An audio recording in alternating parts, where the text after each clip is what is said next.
Magandang umaga po o magandang araw po mga Kapinoy. Kamusta po kayo? Magandang umaga, tanghali, hapon, gabi. Kahit siyang parte ng mundo kayo man naandun ngayon, ano? Ay, medyo maulan na naman po dito sa amin. At kitang-kita nyo naman sa video, medyo madilim pa.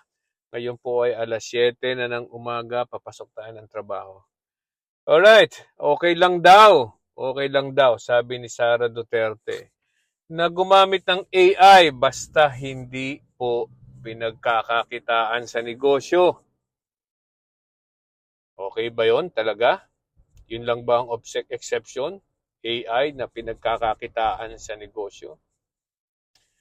Saan nanggagaling itong salitang to? Kasi po, nung isang araw, nag-repost po itong si Bato de la Rosa at isang mga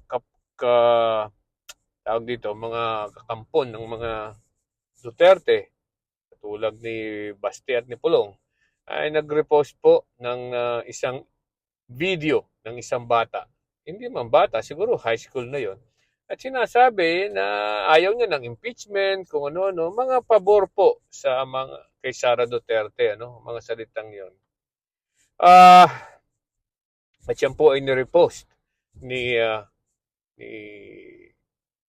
Bato de la Rosa at saka ni Baste at ni Pulong, ano? And natanong po itong si Sara Duterte tungkol dun sa video na yon. Bakit natanong? Kasi po, nabisto po ng mga kabataan na itong video na to ay isang AI, ano? Computer generated AI, artificial intelligence. At binatikos po dito si Bato de la Rosa, si Senator Bato de la Rosa tungkol dito at sinasabing purveyor ito ng fake news kasi itong AI ay itong video ay isang AI, ano? Oh, so despite the fact na nasabihan na ito si Bato de la Rosa at binati ng mga tao sa social media na ito ay AI, abay nag-double down pa po, ano? Nag-double down pa. Sinasabi ni Bato de la Rosa na I don't care if it is an AI. I am after doon sa messaging. Sa messaging daw. So,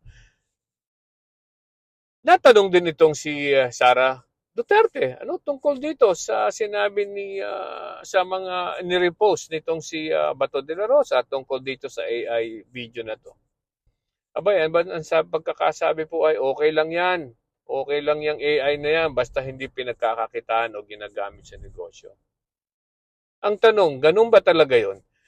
Ang isang kasinungalingan na generate ng AI, na ginawa through AI, okay lang ba yon basta lang hindi pinagkakakitaan? Kahit papaano po, yan po ay sa totoo lang ay fake news. So they are purveyor of fake news. Okay lang sa kanila mag-fake news o mag-post ng fake na video basta hindi pinagkakakitaan. Pero yung pong video na yon ay fake. Ang ibig sabihin, kung fake ang video, fake din ang sinasabi doon. Pinalalabas na ang kabataan na to, itong ini-interview na to, ay totoong tao. Na sinasabing ang mga kabataan ay hindi pabor sa impeachment.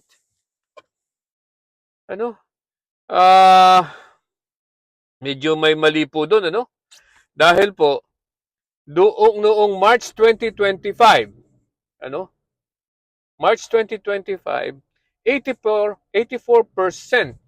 of students wanted Sara Duterte moved from office. 84% po ng mga kabataan ay ayaw kay Sara Duterte at gustong ma-remove from office. 40% po nung 84 na yon ay galing sa National Capital Region at yung 35% po ay galing sa Balance Luzon or tinatawag nating other areas outside of Metro Manila.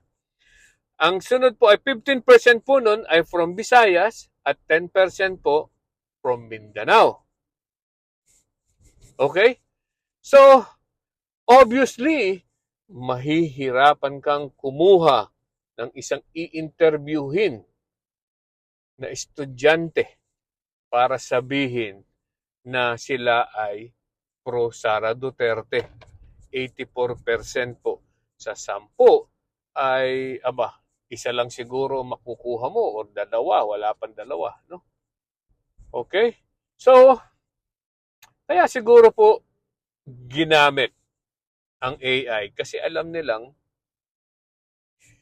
hindi sila makakakuha ng may interviewing tunay na estudyante pabor hindi pabor sa impeachment. Yeah? At napansin po naman natin na during the last election, ang nagdala po at nakapagpapanalo sa mga kandidato na independent, like for example nitong si Kiko Pangilinan at si Bam Aquino at yung ibang Akbayan Party, ML Party, sa mga party list, karamihan po dyan, mostly ay kabataan. Those are students. Okay?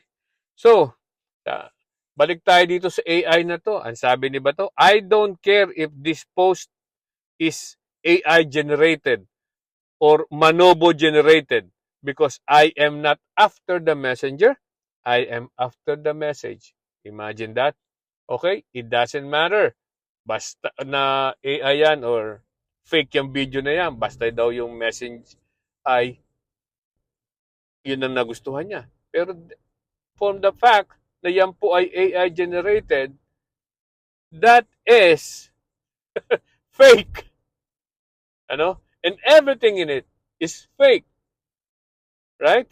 So, makikita naman natin ngayon na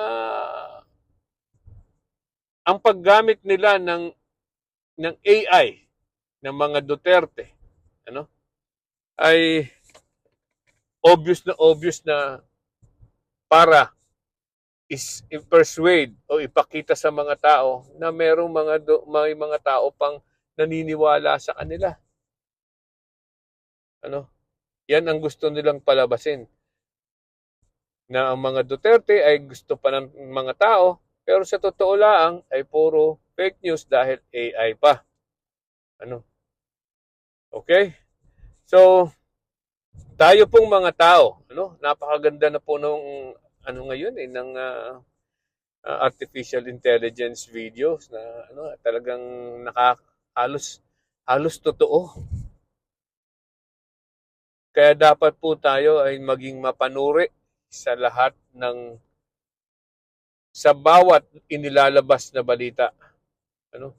Hindi po tayo dapat talaga basta-basta naniniwala dahil napakarami na po ng fake news ngayon or fake news o fake na mga video. At pag hindi po natin ginamit ang ating mga tamang pag-aanalisa ng mga nakikita natin, ay talaga pong tayo ay maloloko. Katulad po nitong video na to. At pinakalat pa ng mga Duterte. Mag-ingat po tayo, mga kababayan ko dyan. Alright? Magandang araw po. Bye-bye.